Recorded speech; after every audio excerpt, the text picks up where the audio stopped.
Last season, I called Saquon Barkley to be my league winner. Who am I going to call this season? I'm going to tell you how I did it and who checks those boxes in 2025. Everybody wants a league-winning running back. This is how I did it. I'm Dave from RotoBaller. Welcome back, everybody. Let's get right into it.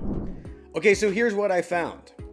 I found that 75% of league-winning running backs who finished top 3 at the position had 250 carries or more. So that's the benchmarker right there, 250 carries.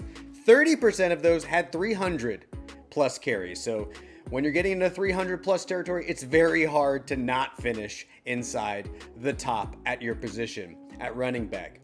But of course, they have to catch passes, folks.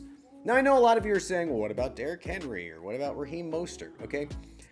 I wanted to do a study that would eliminate this touchdown flukiness. We can't rely on touchdowns.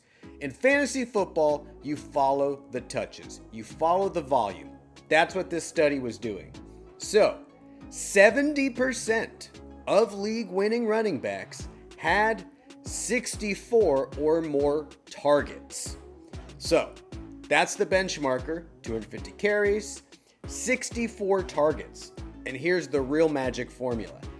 85% of the running backs that finished top of their position since 2010 had both at least 250 carries and at least 64 targets that season. So here's what we're going to do. We're going to use one of the best in the biz, Mike Clay, and we're going to take a look at his projections. That's what I did last season. That's how I looked at Saquon Barkley, and I went, wait, how does this guy not finish top 3 at his position based on this touch share, plus his talent, plus the O-line, plus the offense, and all those things? Well, last season, there was only 2 running backs that met the criteria. It was CMC, who got hurt, so we'll never know, and Saquon Barkley, who ended up being the RB1. This season, there's a couple more names, and some of them get pretty interesting. Now, let's get the obvious out of the way. The 2 that check the box at the 300 touch plus mark, it's Saquon again, because yeah, what's changed? And 2, it's Bijan Robinson, or however now he wants us to pronounce it. I'll call him whatever he wants if he wins me another fantasy championship. So those are the 2. Those are in that elite 30 percentile. So as first round goes, they are probably as safe as it gets. But then there's a couple more names.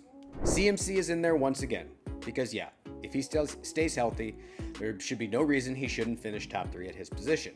Then we have a rookie, Ashton Genty, projects very nice to surpass 250 carries, surpass 64 targets. So I feel very comfortable targeting him at the end of the first round or early second round.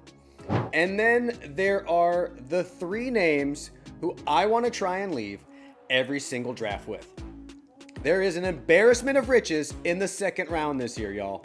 Here we have Bucky Irving, projected right now for 263 carries, 65 targets. Just met the criteria, but that'll do. And if Rachaad White is banged up to start this season, I like him even more. Then we have Chase Brown, 256 carries and 79 targets. That ends up being the case. And by the way, these are like medium projections, you know what I mean? This is Mike Clay just finding like the most likely outcome. Both these guys could easily surpass that, which would definitely lock them into at least top 5 territory. And then the most surprising name, Ken Walker. 263 carries, 65 targets. They talk about using him more in the pass game. I'm hearing a lot of Zach Charbonnet chatter, but the truth is, I think Ken Walker is the better pure runner. And out of the 2, he might actually be the better pass catcher. So time will tell, but I feel very comfortable with his current ADP. Taking a shot on Ken Walker, who, if he hits this projection, will absolutely end up top of his position. There you have it. Those are my picks. If I had to pick just one, I'm going Chase Brown. He's just a guy I'm trying to leave every single draft with. This only confirmed my priors. He's got no competition. He's on a great offense. Their O-line, not the best, but their defense is friggin' terrible. I mean, they're going to have like 28 points at halftime every game this year. Chase Brown going to be a major part of that. So those are my picks. Who's your pick to be this year's RB1? I'll see you next week, guys.